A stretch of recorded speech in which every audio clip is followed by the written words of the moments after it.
Sesaat lagi Anda akan menyaksikan indahnya Ramadan yang dipersembahkan oleh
atau adu gengsi. Tema inilah yang akan dibahas dengan para narasumber di Indahnya Ramadan kali ini. Assalamualaikum warahmatullahi wabarakatuh. Pemirsa Indahnya Ramadan TV One dimanapun Anda berada, senang sekali kembali kita bisa bertemu bersama dengan guru-guru kita juga sudah hadir di studio. Ada Gusan, Assalamualaikum Gusan. Waalaikumsalam. Ustadz Azhari Nasution, Assalamualaikum. Waalaikumsalam. Dan Kiai Sumarno Syafi'i, Assalamualaikum Kiai. Waalaikumsalam warahmatullahi wabarakatuh. Dan juga bersama saya Hilbram Dunar, di mana tadi sama-sama kita menyaksikan tayangan tentang mudik, persiapan mudik. Semua orang sudah pikirannya untuk mudik.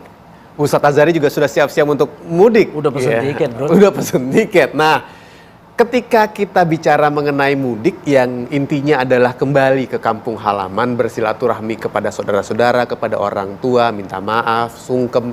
Tapi di sisi lain kadang-kadang orang mudik pun membawa misi-misi tertentu. Misalnya ingin memamerkan sesuatu, menunjukkan yang baru-baru, memperlihatkan kesuksesan. Kalau hal seperti itu terjadi, bagaimana nih melihatnya? Silakan, Kiai. Masya Allah. Ini tema tahunan. Iya. Yang setiap kali terjadi di tengah-tengah masyarakat kita. Tapi kita ambil positif thinkingnya saja. Yang pertama, tujuan orientasi mudik, niatnya utama adalah silaturahmi. Betul. Mulia nggak? Mulia. Bagus. Tapi di balik kemuliaan itu, setan nempel di dalam hati kita. Ketika udah bertemu dengan keluarga, saudara, orang kampung halaman, pasti ada setiap manusia ingin memperlihatkan dan ingin dilihatkan. Nah, ketika ada niat itu, mestinya apa yang harus kita lakukan? Buru-buru istighfar. Supaya jangan terus terbawa dan terjebak. Akibatnya apa nanti? Jadi pamer kita. Setelah pamer jadi gengsi. Ajang adu gengsi di tengah mudik. Untung aja saya nggak punya kampung. Maka karena itu saya sampaikan kepada para pemirsa, dalam kesempatan ini mudik tidak dilarang, dan ini tradisi silaturahmi yang udah mengakar di tengah masyarakat kita. Bahkan di negara Cina juga setiap Imlek mereka jauh lebih banyak berbondong-bondong. Mereka mikirkan bagaimana silaturahminya, ketemunya, bersua dan berjumpanya. Nah, ini juga kita harus mikirkan itu. Ada marjaknya tempat kita kembali. Ya. Nah, Ya. di situ kita membangun rasa apa? Bukan sekedar rasa kerinduan, rasa kekangenan, tapi membangkitkan gairah, rasa sense of belongingnya, rasa memiliki akan ada. Itu satu. Tapi jangan juga tadi disisipi, pengen diperlihatkan dan memperlihatkan. Jauhkan hal yang demikian. Sebab kebaikan, di mana ada kebaikan, pasti di situ ada kejahatan. Di mana ada yang namanya positif, di situ ada negatif. Tergantung bagaimana kita bisa memegangnya dan bisa memilihnya. Gusan, Ya. yang biasa didatangi mudik nih ke tempatnya Gusan. Jadi konsepnya kan man kana yu'minu billahi wal yaumil akhir falyasil rahimah. Intinya di situ. Intinya adalah silaturahim dan menjadi bagian untuk menunjukkan bahwa kita ini orang yang beriman kepada Allah Subhanahu wa taala. Maka penting kita bersilaturahim. Ya. Permasalahannya di sini adalah ketika kembangannya ketika kita silaturahim ini kan macam-macam.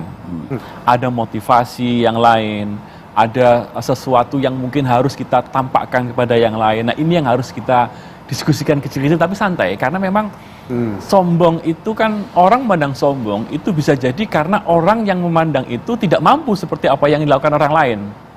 Oh Ya iya, kan? iya. Nah, iya. maka sebaiknya caranya untuk melihat orang sombong ya nggak usah dilihat. Ya nggak usah dilihat dan nggak usah dibahas. Iya. Karena orang sombong targetnya apa? Untuk dibahas. Iya, Iya biar kan? diomongin. Untuk diomongin. Iya, iya. Maka untuk tidak mencapai target itu ya kita nggak usah bahas.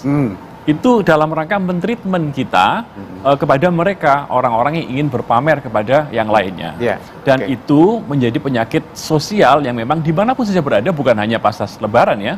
Dan fenomena ini terjadi dimanapun dan kapanpun. Nah, karena memang pergerakan orang dari titik ke tempat yang lain dan juga perjumpaan yang sangat masif seperti ini, maka momentum yang pas untuk melakukan itu biasanya pada saat Lebaran itu sendiri. Iya. Gitu. Jadi kalau ada yang datang-datang sepertinya ingin pamer, ya biarin aja. Ya biarin aja, Nggak nggak usah apa-apa. dilihat. Nggak usah dilihat, Nggak usah diomongin. nggak usah diomongin. Oke. Karena kalau kita ngomongin dosanya dua. Satu, dosa ngomongin orang. Iya. Yang kedua, kita tidak bisa menjaga hati kita sendiri. Iya. Berarti kan iya. lama-lama hati kita hasut dan yang rugi kita sendiri. Rugi kita sendiri. Yang rugi kita sendiri, nggak usah dibahas. Iya, oke. Gimana, Ustaz? Salah tafsir terhadap tradisi mudik. Kenapa terjadi salah tafsir? Mudik yang seharusnya menjadi tradisi yang baik, lalu kemudian menjadi ajang flexing, ajang pamer, ajang sombong dan seterusnya. Kenapa bisa jadi salah tafsir? Karena mungkin kita tidak tahu historisnya, kenapa tradisi ini ada. Saya kira penting bagi kita untuk tahu kenapa harus ada mudik. Ternyata behind the scene dari tradisi ini, Mas Hilbram, atau asbabun nuzulnya, karena orang memaknai Ramadan sebagai upaya kita kembali, kata kuncinya kembali pada titik fitrah. Ya. Kembali. Kembali mengenal diri, kembali pada titik fitrah. Titik nol ya. Dari nol. Ya. Dan puncaknya ada di Syawal. Lalu kemudian datanglah tradisi mudik yang bukan hanya kembali pada titik ruhani tapi melengkapi.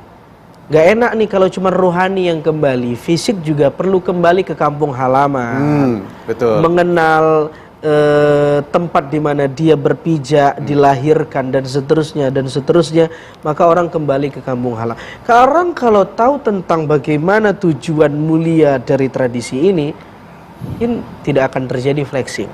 Oke, Gusan. Tapi di sisi lain, tadi kan Gusan bilang nggak usah dilihat.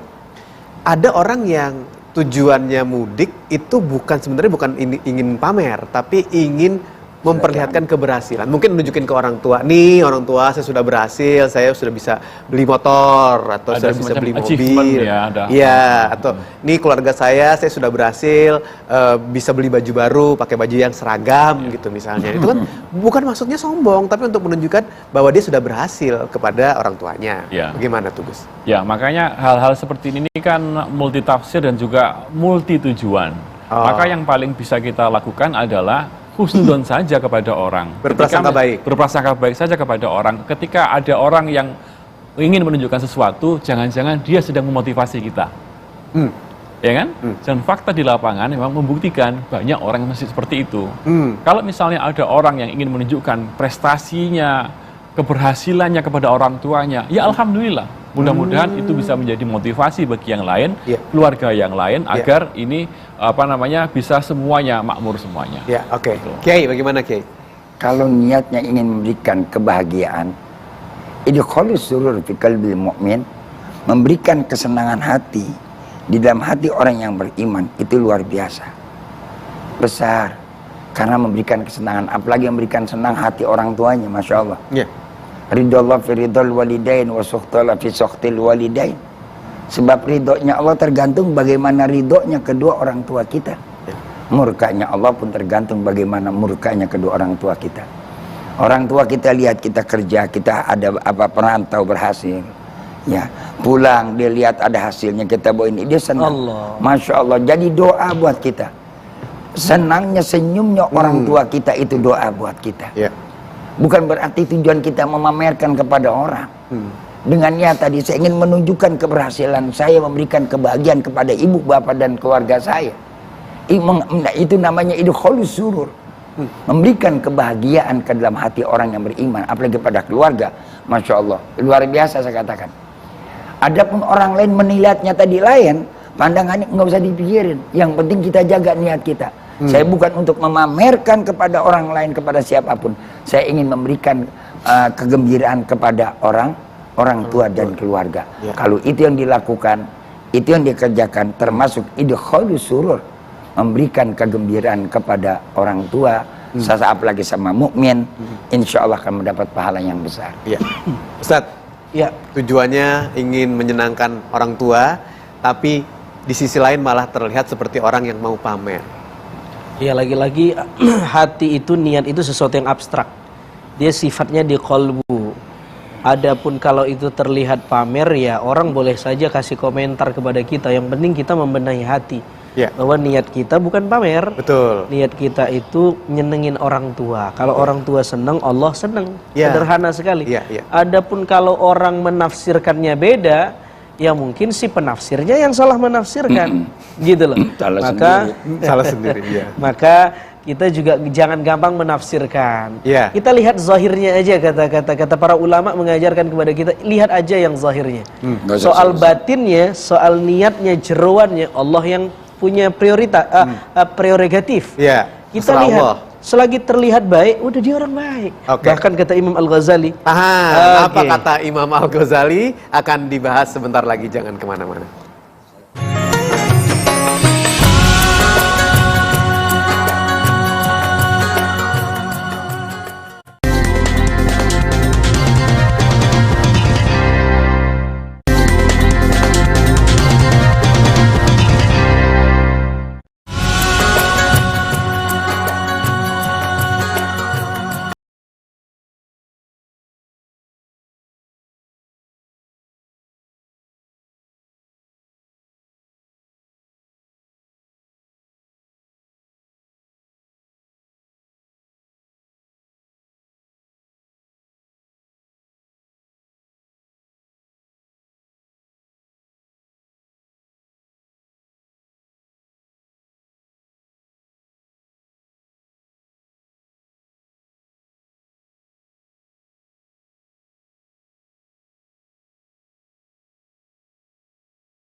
mendatang.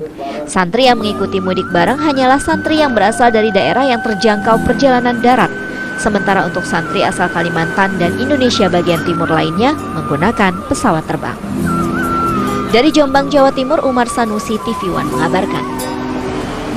Kalau kita saksikan tayangan tadi, bagaimana kesibukan mereka-mereka yang sudah siap untuk melakukan mudik ya, atau bahkan sudah mulai mudik. Termasuk juga Anda mungkin yang sambil santap sahur sudah mulai memikirkan nanti akan kemana, lewat mana, mampir di mana, makan apa, buka di mana. Boleh-boleh saja, silakan saja. Mudik memang tradisi yang baik, tapi kalau beralasan demi gengsi, nah itu menjadi cerita yang lain lagi. Silakan dilanjutkan, Ustaz. Ya, tadi saya pengen sampaikan tuh Mas Hilbram. Iya. Yang penting niat kita baik, nyenangin orang tua semampu kita, tidak memaksakan, bukan karena gengsi dan lain-lain. Tapi kalau dikomentarin orang kita flexing dan seterusnya, ya itu Ya, orang bebas karena orang punya mulut dan lisannya masing-masing. Iya. Tetapi kita juga punya telinga dan kolbu yang kita berhak mengkondisikannya. Oh, saya husnuzon sajalah sama orang. Jadi sampai Imam Al-Ghazali mengajarkan kita jangan buru-buru kasih komentar dan ngejudge orang. Kata Imam Al-Ghazali, kalau kamu mencium bau mulut orang lain, bau mulutnya bau anggur, jangan buru-buru menjudge kalau dia sedang atau baru selesai minum khamar, minum minuman keras. Jangan. Boleh jadi kata Imam Al-Ghazali, dia baru kumur-kumur doang, habis itu dia buang. Madmadah. Dia kumur-kumur, dia buang. Bukan dia minum. Kamu baru boleh menjudge dia peminum khamar kalau dia betul-betul kamu lihat dengan mata fisik kamu sedang minum khamar dan menelannya. Sampai segitunya ulama mengajarkan kita agar tidak buru-buru memberi komentar. Sekarang kan zamannya medsos nih. Betul. Orang buru-buru nge-share komentar buat status tanpa kemudian memikir komentarnya benar atau tidak. Betul. Orang susah membedakan antara free of speech atau hate speech. Ini mana nih? Iya. Saking bebasnya kita bermedia sosial. Ya, oke. Baik, terima kasih. Saya ingin ke Gusan. Ini sesuai dengan topik, kembali lagi ke topik ya, Gus ya. Nasihat Mudik ini demi silaturahmi atau demi gengsi. Ada orang yang mengatasnamakan gengsi itu sebagai apresiasi diri. Misalnya, dia sudah bekerja keras, dapat rezeki, maka dia beli perhiasan. Dipakailah perhiasan pada saat mudik. Itu tujuannya bukan untuk sombong, tapi mengapresiasikan dirinya sendiri. Kalau seperti itu bagaimana? Ya, jadi kita ini, topik pembicaraan kita ini seperti dua mata pedang. Yang tergantung siapa yang mendengarkan. Contohnya kepada orang yang pelaku si pemudik yang diindikasikan melakukan seperti itu, maka uswah yang harus kita berikan kepada dia adalah tolong jaga hati, jaga perasaan orang lain. Tapi kepada orang yang selama ini belum mampu dan hanya melihat saja orang seperti itu, tolong silakan husnudon. Nah, tetapi kalau ini dibalik, lain lagi ceritanya. Jadi kan, ketika kita sudah flexing dalam tanda kutip, memaksa orang lain untuk husnudon sama kita, boy kamu tuh berbuat baik pada saya, gini kan. Nah, begitu juga dengan dibalik dengan seperti ini. Boy kamu jaga hati saya. Jangan pamer-pamer. Jangan pamer-pamer, boy jaga hati dan sebagainya. Nah, maka ini permasalahan sosial itu tidak mudah, gitu kan. Maka yang paling baik adalah kita tata diri kita lah. Jangan sampai apapun hal yang baik itu tidak selalu harus kita lakukan, ya kan? Tidak semua yang dilarang itu boleh kita lakukan. Nah, nanti itu mungkin motivasinya lebih ke sana. Nah, gitu. menyambung dari apa yang dikatakan Gusan, Ustadz, menjaga perasaan orang lain. Tadi Gusan juga sempat mengatakan ada yang atau Kiai tadi, ada yang justru tidak mau mudik karena, Gusan tidak mau mudik karena minder. Yang lain udah pakai motor, saya naik bis misalnya. Yang lain sudah pakai apalah dengan baju baru, saya tidak. Jadi justru dia khawatir bertemu dengan teman-teman, rekan-rekan, saudara-saudaranya pada saat mudik. Akhirnya dia memutuskan untuk tidak. Terputuslah tali silaturahmi secara langsung. Bagaimana? Kalau dia merasa tidak nyaman karena ada orang-orang yang memamerkan harta dan seterusnya, sementara dia belum mampu beli ini dan beli itu, ya jangan-jangan kitanya yang berprasangka buruk, belum berprasangka baik. Mungkin orang yang kita yang tidak mampu tidak mampu ini yang berprasangka buruk kepada yang sudah mampu. Bagaimana itu jangan dijadikan stresor, tapi dijadikan penyemangat. Teman saya sudah punya mobil, alhamdulillah, berkembang, makin sukses. Insya Allah kalau sama-sama perantau, dia perantau, saya perantau, harusnya saya juga bisa. Dengan itu kita makin bersyukur. Jangan sampai cuma gara-gara ngelihat pencapaian orang kita jadi nggak mudik dan putus silaturahim. Walaupun mudik itu bukan satu-satunya media silaturahim, kan begitu ya? Gitu. Jadi semua hal bisa kita perbaiki dengan cara pandang kita, dan agama memberi cara pandang yang baik itu kepada kita. Nah, ini menarik. Yang terjadi memang di masyarakat kita seperti itu dinamika sosialnya. Ya karena itu dibutuhkan sifat qanaah. Oh iya. Menarik, saya baca satu tulisan. Imam Syafi'i bilang, "Wa man daqalba fa anta wa maliki dunya sawa." Luar biasa. Orang kalau yang mau menerima realita kenyataan, ya, Apapun yang terjadi di luar sana, tapi dia menerima apa yang Allah kasih. Fa anta wa malikid dunya sawa. Kamu dengan raja di alam jagat semesta ini sama. Jadi nggak ada sifat minder. Begitu kita melihat seseorang yang lebih baik daripada kita, faskurullah. Syukur kita kepada Allah, syukur. bahwa orang itu diberikan nikmat. Ya, orang yang dikasih nikmat, kita yang bersyukur. Dia belum tentu dapat pahala, kita yang bersyukur udah dapat pahala. Masya Allah. Kenapa kita udah mengucap alhamdulillah Gus An udah ganti mobil, Iya. tambah istri. Allah. Itu luar biasa. Ya, Kembali ke Mbak Fitri. Saya tidak berkomentar. Begitu. Iya. Jadi nggak usah dikomentari. Memang realita kenyataan begitu. Realita tuh. Realita. Iya, iya. Selama, nah ini kan kita gira kan. Oke. Walaupun Gus An Gawat dia yang di bilang, Jawa Timur, alhamdulillah. gawat. Oke, tahan. Cukup. Kita akan lanjutkan lagi pembahasan dengan topik yang lain sesaat lagi. Jangan kemana-mana.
Mereka juga beralasan untuk menjaga kondisi kesehatan badannya.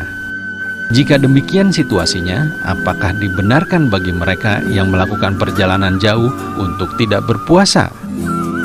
Pemirsa, bersama para narasumber yang kami hadirkan pagi ini, kami akan membahas tentang aturan puasa dan sholat di perjalanan jauh di program Indahnya Ramadan hari ini. Selamat mengikuti. Pemirsa, untuk Anda yang sudah bersiap-siap mudik, tentunya juga memikirkan banyak hal. Keselamatan, kenyamanan, itu juga Anda pikirkan. Tapi yang paling utama, jangan sampai pada saat Anda mudik, walaupun perjalanannya jauh, ibadahnya ditinggalkan. Bagaimana nih caranya kita mengatur ibadah yang pas, sholat, puasa pada saat mudik ini, supaya memberikan kenyamanan juga untuk kita, sekaligus juga terus mendapatkan ridho Allah. Saya mulai dari Gusan terlebih dahulu kalau begitu, Gus. Ya, Islam Yang jauh nih dari Jakarta iya. ke sini. Islam memberikan kemudahan kepada umatnya untuk tetap menjalankan ibadah. Dan ketika kita dalam proses perjalanan, itu pun sudah ada tupoksi dan juga SOP-nya harus bagaimana. Ya kan, ketika jaraknya 80 km ke atas, kita diperbolehkan untuk mengqashar dan jamak takdim dan jamak takhir. Sholat. Dan apakah ketika kita lari nanti bicara masalah fikih, maka kita akan sedikit menyentuh tentang ikhtilaf. Ada beberapa pendapat yang mengatakan bahwa ketika kita dalam kendaraan atau dalam pesawat, itu untuk sholat wajib itu harus diulang ketika kita sudah sampai di rumah. Tetapi kita niatkan untuk pada saat di atas pesawat itu lihurmatil waktu. Nah juga ada yang mengatakan seperti itu. Tetapi ada juga yang mengatakan bahwa ketika kita sudah sholat di atas tidak perlu lagi diganti ketika sudah sampai rumah. Banyak sekali varian-varian ikhtilaf di dalam fikih ini. Tetapi saya yakin para pemirsa semuanya sudah memiliki guru masing-masing dan juga referensi masing-masing. Tetapi prinsipnya adalah rukhsah itu adalah keringanan yang diberikan kepada Allah SWT kepada kita semuanya. Mari kita manfaatkan itu sebaik mungkin, sebijak mungkin. Misalnya contohnya perjalanan kita dari sini ke Bandung, itu sebenarnya sudah tidak wajib lagi untuk berpuasa, boleh untuk tidak berpuasa. Tetapi kalau misalnya kita masih kuat dan masih mampu untuk melakukan puasa itu, kenapa tidak puasa? Gitu. Apalagi konteksnya ketika pada saat Nabi zaman itu 80 kilo ya, betul ya? 80 kilo menggunakan onta. Betul. Ya kan? Menggunakan onta, menggunakan kuda dengan situasi yang sangat panas, tentu berbeda dengan yang sekarang. kita Maka perlu naik dibijakan. mobil, naik kereta, naik pesawat, gitu naik pesawat dan full AC dan sebagainya begitu. Nah, tentu ada kebijakan-kebijakan yang bisa menilai itu adalah diri kita sendiri. Pantas nggak nih saya melakukan qashar sekarang? Sesuai tidak? Tapi kalau misal konteksnya mudik, insya Allah itu sudah tidak ada lagi maksiat. Karena perjalanan yang tidak diperbolehkan untuk melakukan qashar adalah ketika perjalanan mengandung unsur maksiat. Ya kan, misalnya saya mau datang nonton konser Blackpink deh. Nah, itu nggak masuk di dalam wilayah qashar itu. Ya kan, tidak dalam konteks ibadah seperti itu. Nonton bola. Artinya ada catatan dari Islam kalau ingin membatalkan puasa karena safar, perjalanan jauh itu, satu kriterianya harus safar tawil, perjalanannya jauh. Tadi sudah dijelaskan. 80 km. Yang kedua, bukan karena maksiat. Tujuannya. Maksiat ini maksudnya? Maksiat itu sesuatu yang dikecam agama lah. Maknanya luas saja. Ya kan? Yang ketiga, misal maksiat ini dibagi lagi dalam literatur fikih. Mungkin awal pergi dia nggak niat maksiat. Di tengah jalan dia ngelihat ada sepatu orang cakep di masjid tuh parkir. Dia ambil tuh. Ada kesempatan. Itu kan maksiat juga, dosa. Nyolong tuh dosa gitu loh. Yang ketiga, dalam mazhab Syafi'i diberi syarat dia harus berangkat sebelum terbit fajar. Artinya di malam hari. Dia musafir, berangkatnya itu harus dari malam hari. Dan sebelum terbit fajar, dia sudah melewati batas daerahnya. Batas daerah dalam konteks Indonesia itu ya kelurahan itu. Dia sudah pindah lintas kelurahan, sudah melewati kelurahannya dia sebelum terbit fajar dan melewati 83 km, tidak maksiat, maka kalau dia memang mau berbuka diperbolehkan. Tetapi kalau dia sanggup, wa antasumu khairul lakum, maka berpuasa lebih baik buat dia. Kalau berangkatnya siang berarti tidak bisa? Begitu kalau dalam beberapa catatan madhab, misalnya madhab Syafi'i kriterianya seperti itu. Silakan, Yai, bagaimana baiknya? Wa man kana minkum maridan aw 'ala safarin fa iddatun min ayyamin ukhra. Jadi kalau orang itu sakit dan orang itu dalam kondisi bepergian, dia bisa mengganti di hari yang lain. Urusan puasa. Islam itu simple. Islam itu memberikan kemudahan, yuridullahu bikumul yusra wa la yuridu bikumul usra. Jadi Allah menghendaki adanya kemudahan di dalam perintah, di dalam melaksanakan kewajiban, jangan sampai jadi beban. Maka ketika dia pergian, kayak memudik. Mudik ini kan tadi tujuannya dia bukan maksiat lagi. Dan perjalanannya jauh. Apalagi pulangnya ke Medan. Bayangkan. Ini kan cukup jauh, untung aja ada pesawat. Andai kan gak ada pesawat, saya jamin. Naik onta ya? Naik onta. Berapa tahun dia harus pulang. Berapa episode Nah itu alhamdulillah kan. Bagaimana caranya? Naik kendaraan juga, naik pesawat juga kan sekarang. Kita antri lagi tiketnya, ya kan? Apa langsung terus rumahnya di bandara kan? Enggak. Pasti masih 2 jam, 3 jam lagi kesananya. Barangkali bisa 4 jam atau 5 jam kesananya lagi. Itu luar biasa. Lalu bagaimana? Kalau begitu daripada nanti kamu mengganggu fisiknya, jangan nanti yang namanya ibadah tapi juga menciderai fisik juga nggak baik. Ya udah, boleh berbuka. Kapan tadi berbukanya? Sudah diatur. Berangkatnya dari malam hari. Jangan nanti udah tengah hari baru jalan. Malamnya kita berangkat. Berangkat keluar dari rumah dulu deh tuh. Ke bandara, ngetem dulu di mana kek? Nunda dulu di mana? Nah, baru udah kita jalan. Seperti itu. Kiai, itu harus puasa dulu atau boleh nggak puasa aja hari itu? Kalau kita keluar pada saat rumah malam hari, keluar malam hari nih, maka kita boleh nggak puasa deh tuh. Nggak puasa? Nggak puasa. Oke.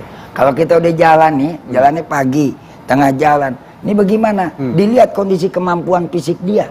Ya. Kalau dia bisa melanjutkan, silakan. Tapi kalau dia bisa mampu melanjutkan, wa antasumu khairul lakum in kuntum ta'lamun. Jadi dikembalikan lagi loh, in kuntum ta'lam, jika kalau kamu tahu.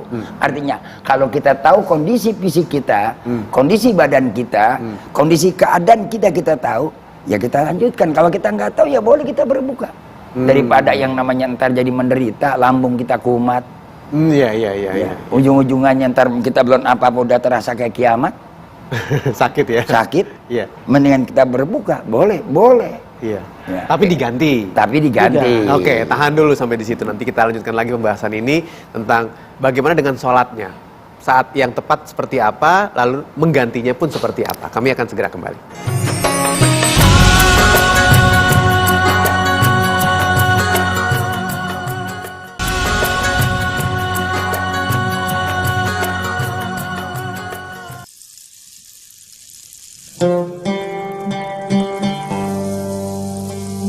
Allah Subhanahu wa Ta'ala memberikan keringanan pada sejumlah golongan saat berpuasa di bulan Ramadan.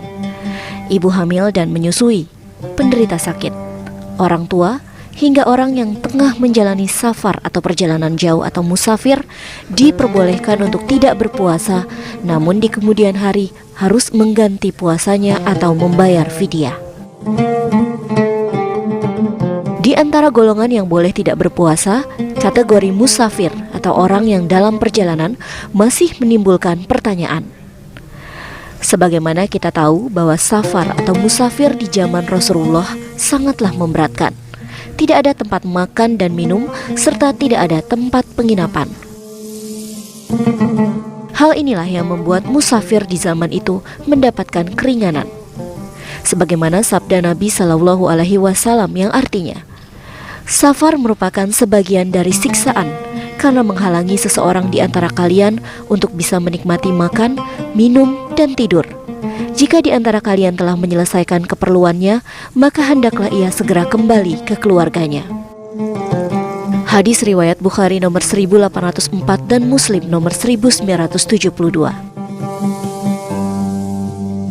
Lalu bagaimana dengan musafir di zaman sekarang yang difasilitasi dengan berbagai kemudahan transportasi dan tidak mengalami kesusahan? Maka jawabannya yang terbaik adalah tetap berpuasa. Lalu bagaimanakah hukumnya puasa seorang musafir? Melihat realita zaman sekarang, puasa tidak memberatkan seseorang karena sempurnanya sarana transportasi. Berdasarkan firman Allah Subhanahu wa Ta'ala dalam surat Al-Baqarah 185 yang artinya, dan barang siapa sakit atau dalam perjalanan lalu ia berbuka, maka wajiblah baginya berpuasa sebanyak hari yang ditinggalkannya itu. Pada hari-hari lain, Allah menghendaki kemudahan bagimu dan tidak menghendaki kesukaran bagimu. Dan hendaklah kamu mencukupkan bilangannya, dan hendaklah kamu mengagungkan Allah atas petunjuknya yang diberikan kepadamu, supaya kamu bersyukur. Al-Baqarah 185. Di zaman Rasulullah, para sahabat pernah berpergian bersama Nabi. Sebagian mereka ada yang berpuasa dan sebagian lainnya berbuka. Abu Darda radhiyallahu anhu berkata, kami bepergian bersama Nabi Shallallahu Alaihi Wasallam dalam keadaan yang sangat panas. Tiada seorang pun di antara kami yang berpuasa kecuali Rasulullah Shallallahu Alaihi Wasallam dan Abdullah bin Rawaha. Dengan hadis ini, kaidah hukum bagi musafir adalah memilih antara puasa dan berbuka. Akan tetapi, jika berpuasa tidak memberatkannya, maka puasa lebih utama. Ada 3 manfaat bagi orang yang tetap menjalani puasa meski dalam perjalanan, yakni meneladani Rasulullah, kemudahan puasa atas manusia karena berpuasa bersama orang banyak akan terasa ringan, dan mudah untuk membebaskan diri dari beban tanggung jawab mengganti puasa. Bila terasa berat atas puasa dengan kepayahan yang sangat, maka boleh seorang musafir berbuka. Sedangkan bagi orang yang tidak mengalami kepayahan untuk berpuasa dalam perjalanan, yang paling afdol adalah tetap berpuasa. Lanjut lagi membahas mengenai ibadah kita pada saat perjalanan jauh. pada saat mudik untuk Anda mungkin yang sudah bersiap-siap untuk mudik, baiknya bagaimana? Tadi guru-guru kita sudah menjelaskan puasa apa yang harus kita lakukan apabila kita melakukan perjalanan jauh. Sekarang untuk sholatnya mungkin, saya mulai dari Kiai juga. Kalau sholatnya bagaimana nih Kiai? Mas, kalau kita lihat sholat, ini ada ukuran masafah sama masyakoh. Nah ini, masafah jarak, masyakoh ukuran kesulitan, kadar kesulitannya, standar kesulitan. Kalau kita di kendaraan umum, nah ini kan kadang-kadang mau tujuannya baik, tapi kadang-kadang walaupun dibenarkan boleh kita ikhtiramul waktu, hanya sekedar menghargai, menghormati waktu. Datang waktu, kita sholat. Sholatnya pun sholat duduk. Bukan kita sholat langsung cari sejadah. Ya kita mau tayamum kayak macam di pesawat, mau tayamum ada debunya enggak? Orang pesawatnya bersih kok, ya kan? Iya. Nah, lalu dia cuma berakting aja, tak gimmick dia tuh. Iya. Nah, ini tayamum gimmick nih saya bilang. Oke, no problem. Yang penting dia mau ikhtiramul waqt. Iya. Menghormati waktu. Iya. Boleh. Kalau di kendaraan umum di KRL bagaimana? Iya. Ya boleh, asal ikhtiramul waqt. Iya. Tapi jangan pakai gelar sejadah. Ada yang gelar sejadah di KRL. Astagfirullah. Ya bagus. Kalau yang lain juga menerima. Cuman kan ya disitulah diambil pemahaman fasama wajhullah. Akhirnya kiblatnya di mana aja zat Allah. Boleh nggak? Boleh. Tayakun kita di mana aja. Cuma saya sarankan sebaiknya ambillah cara yang gampang, ambillah cara yang mudah, makanya di sinilah perlulah kita ikuti ulama. Al ulama warasatul anbiya. Kalau kita nggak mengikuti ulama, ngikutin siapa? Nggak pakai bisa cara baca buku ngaji fikih itu nggak pakai yang namanya kita baca sendiri. Harus ada gurunya. Ketika nggak ada gurunya, siapa yang bertanggung jawab? Nah, guru juga cari guru yang benar, jangan guru abal-abal. Ini guru kaleng-kaleng dibuat ustad, kan kacau urusannya. Nggak usah dicontohin banyak. Iya. Oleh karena itu, saya lihat ini menarik pembahasannya. Sehingga pada akhirnya ini yang jelasan dalam kitab Zubat. Wa kullu man bi ghairi ilmi ya'mal a'maluhu mardudatun la tuqbal. Karena dia nggak dasarkan ilmu, dia juga nggak berdasarkan guru yang benar. Akibatnya apa? A'maluhu mardudatun la tuqbalu. Amal perbuatannya, pekerjaannya sia-sia, nggak diterima di sisi Allah Subhanahu wa taala. Walaupun kelihatan benar, belum tentu yang kelihatan benar itu benar. Iya. Ya kan? Belum tentu yang kelihatan salah dia adalah paling salah. Iya. Nah, kita harus di sini kita timbang. Ya, oke. Saya ke Gusan, silakan. Saya pernah menulis tentang ini kejadian di dalam kereta ada seorang rombongan sholat di koridornya jalan kereta itu. Menggelar sajadah dan sholat semuanya dan menghalangi jalan. Maka saya tulis judulnya Kututup jalanmu demi surgaku. Tutup jalanmu demi surgaku. Kututup jalanmu demi surgaku. Dan menurut saya orang seperti ini bisa jadi semangatnya terlalu tinggi tentang memaknai pentingnya sholat, tapi dia tidak memahami tentang bagaimana pentingnya menghargai orang lain. Sholat kita, ibadah kita tidak boleh menghalangi hajat orang lain. Itu yang paling penting di antara. Kalau nutup jalan gitu gimana? Nutup jalan, makanya misalnya kayak Jumatan. Iya. Ada kesepakatan warga dan memang tidak ada tempat, ya sudah silahkan. Tapi kalau misalnya memang ada tempat, kenapa harus tutup jalan? Kadang-kadang kan mohon maaf, ada sebagian yang mungkin sedikit menunjukkan bahwa salah satu kesuksesan acara adalah ketika kita mampu menutup jalan kan seperti itu kan. Iya. Nah, kan gitu. Kelihatannya meriah. Biar kelihatan meriah. Nah, itu yang sebenarnya tidak baik ya kan. Maka saya kira ibadah kita Allah tidak mungkin menyusahkan umatnya. Apalagi kita yang umatnya ngapain menyusahkan orang lain demi ibadah kita. Oh iya, betul. Konsepnya seperti itu. Betul. Nah, ini seperti itu. Yang kedua, ketika kita perjalanan di dalam mobil umum dan mobil pribadi itu memiliki nilai yang berbeda. Kalau mobil umum naik bus misalnya, kita tidak punya kuasa untuk memberhentikan bus itu.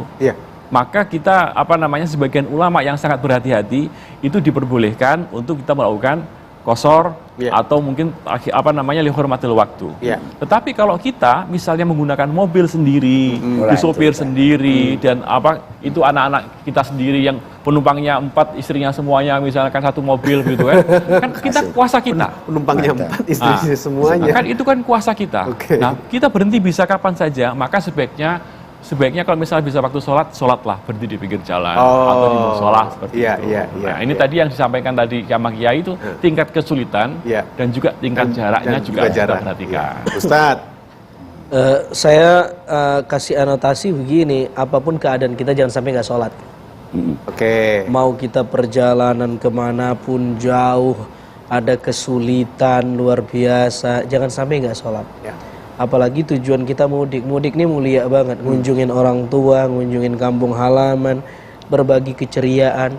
Cuma gak banyak orang mudik gak sholat dengan alasan macet dan lain-lain. Padahal kalau kita ngaji akan ada banyak kemudahan yang kita dapatkan. Oh, solusinya ini, bisa sholat lihurmatil waqt, menghormati waktu doang, tapi nanti setelah itu diqadha. Betul.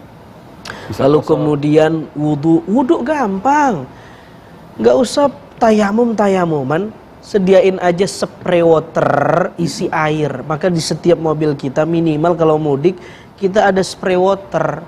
Kalau pakai debu belum tentu ada debunya. Sementara mazhab Syafi'i harus dengan debu yang asli. Nggak bisa dengan kaca mobil.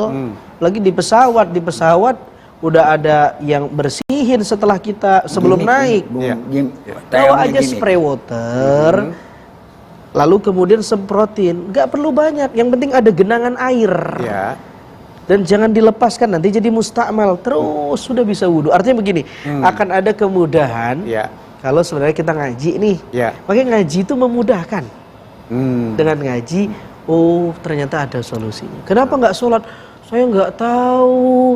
Saya kira dengan mudik itu kita sulit, lalu nggak usah sholat aja. Loh, sholat. Apapun kondisi kita, sholatlah. Baik, terima kasih. Waktu sudah cukup habis kalau gitu, Kiai. Terima kasih juga. Intinya adalah pada saat Anda mudik, kemanapun Anda pergi, perjalanan Anda dengan mode apapun, jangan lupa ibadahnya. Jangan lupa sholatnya, karena sudah dimudahkan oleh Allah Subhanahu Wa Taala. Terima kasih Gusan, Ustaz Azhari, Kiai Sumarno untuk bincang-bincang kali ini. Saya Hilbram Dunar. Wassalamualaikum warahmatullahi wabarakatuh. Waalaikumsalam warahmatullahi wabarakatuh.